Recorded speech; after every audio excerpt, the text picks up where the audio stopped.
Definitely react to it there for several days in a row, a couple weeks in a row there, a couple days in a row there. So halfway through, you can see that there was also, that's just a little bit of a review. Okay, so let's take a look at a possible trade here for the Japanese yen. Now, look at all this volatility. I mean, for crying out loud, this thing took out more than just a couple of months, all the way back into May. This thing is right back here into the May lows. Is there any wonder why the market stopped here? Look at that. A lot of support right there from the May lows. So let's take a look at a couple of boxes. We'll put this right into this consolidation there. We'll create a box like this. Mostly on price. We're not going to really be looking at time. And we'll put $50 in here as a miss box. Now that's actually paying out fairly good. Now remember, what you're saying is from July 14th to July 24th, so 10 days, that the yen is not going to get above 122.77 during these 10 days. That's what you're saying. Now the market is way down here at 121. There's obviously a lot of bullishness for the Japanese yen. Japanese yen is famous for coming out with news reports in the middle of the day, so I'm sure, as best as I can be sure, the Japanese central bank probably came out and said, hey, we're raising interest rates 75 basis points in the next 3 months. So boom, the yen just collapses. Or I should say the yen explodes against the US dollar. Big change in exchange rate.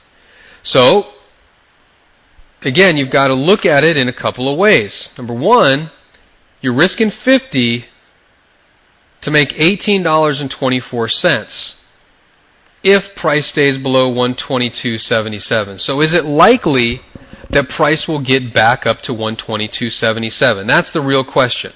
If it is, then that's a worthwhile risk for you. If the dollar amount doesn't make any sense, then the trade doesn't make any sense, irrespective of what might happen.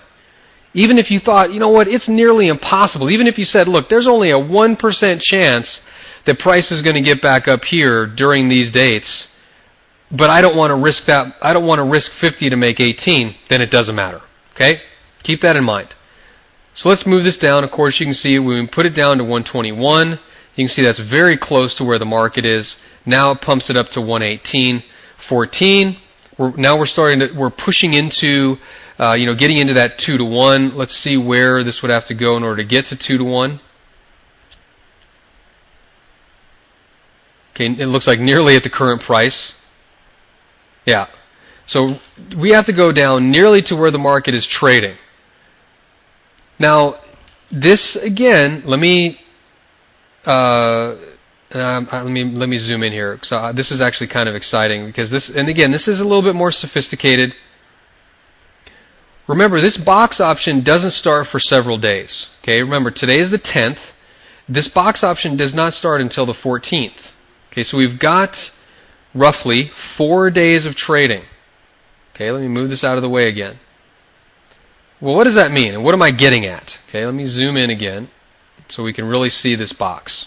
And I'll make my pen a little bit smaller. Okay. So what happens? Okay, the market had a big move down. Let's say tomorrow it pops up. Again. Third day, like this. Fourth day, like this. And actually, it would have to. Let me make this more precise. So 2 days, third, and then finally third day comes down like this. Fourth day, fifth day, etc. Okay, what happens if the market looks like that? Because remember, this doesn't start until the 14th. And like I said, this is a bit more sophisticated. Now, what are we saying here? What we're saying is, well, the market might pop up for a couple of days, but